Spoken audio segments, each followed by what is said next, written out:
Manny Machado will get his 4th hit of the day. We have a very fun group. It's been fun going out there every single day, competing with these guys, and let them keep falling. I had 2 good ones today.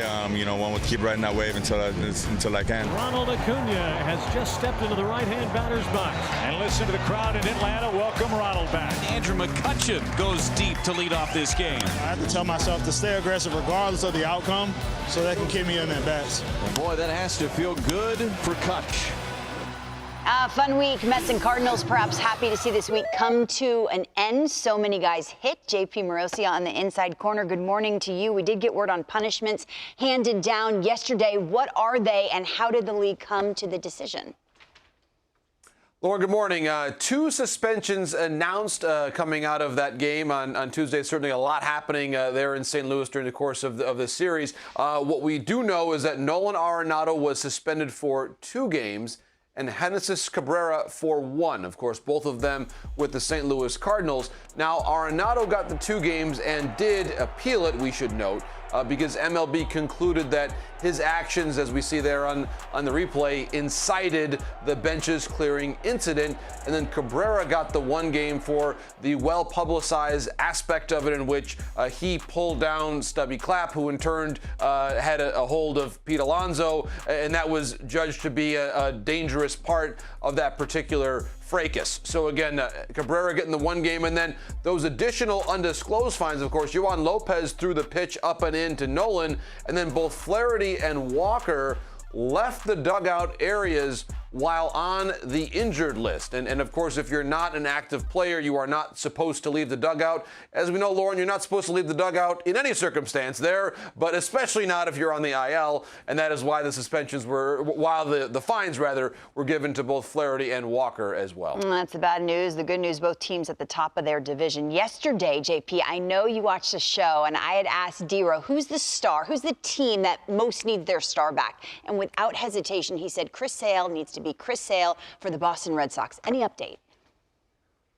Lauren, it's a great question, a great point on the show yesterday about just how much the Red Sox need that stabilizing force in Chris Sale in their rotation. And some good news is coming. Not imminently, but he is now throwing off the mound. That was the key update yesterday, as Chris Sale, still in Florida, working his way back, was able to get off the mound and throw. It was just 7 pitches, according to Ian Brown of MLB.com, but it's at least moving in the right direction. So the hope still is, with that stress reaction for Chris Sale, that he will be back, they hope, around sometime in June. Now, also, Jack Flaherty, some good news there. We mentioned the suspension, but much more importantly, and Katie Wu reported on this, that he's able to throw out to about 240 feet right now. So he is not yet off the mound. Of course, he had the PRP injection in his troublesome right shoulder. The expectation is, again, Flaherty sometime mid-season. He's not off the mound yet, as Sale is, so you would say he's maybe still a bit behind where Chris Sale is, for example, but that at least if he's able to throw 240 feet and able to withstand the pressure of doing so and continue to progress, that certainly Flaherty could still be on track to come back to the Cardinals at midseason. So again, as you point out, Lauren, Cardinals still off to a pretty solid start. If Flaherty is back around midseason, what a boost that will be as well. Indeed, working their way back, hoping for good news for both. Meanwhile, for Adalberto Mondesi, tore his ACL. You watched in the dugout and in the clubhouse after that. The guys were gutted with the news. What happens now? Nicky moves to short and Witt to second. What happens? What's the trickle down, JP?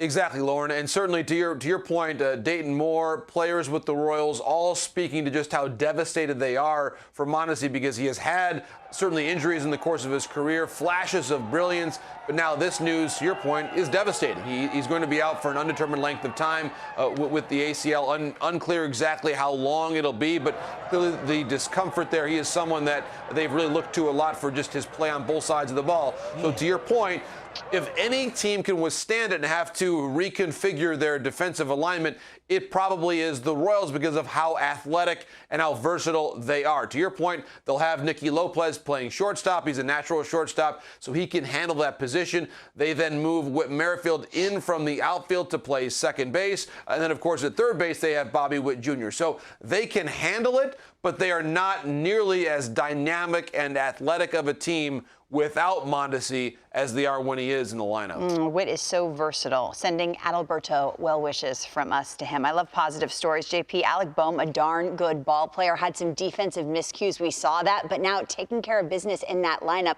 What impresses you most lately about him? You know, Lauren, it's a great question. I'm so glad that we're talking about his journey, because that was a tough moment for him, of course, earlier on this month. The game against the Mets, the 3 errors, we understand the reaction and everything that went into that. Well, the next day he comes back and has a very good pinch hit appearance at bat and gets a strong ovation.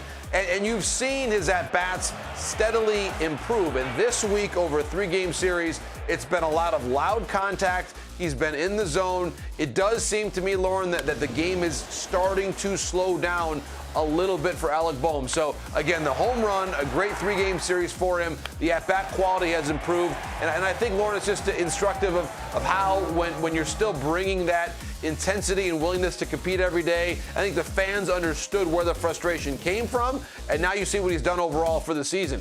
Offensively, it has been there. Defensively, he was out of the starting lineup for a while, getting things ironed out there, so he's able to be more of a two-way contributor now for the Philadelphia Phillies as well. So just a nice story to conclude this month of April. The tough start, but now the defense is getting better, and the bat, as we know with Bohm, has always been there. It is all about the comeback. Rooting for him. JP Morosi on the Inside Corner. Happy Friday to you. Thanks so much.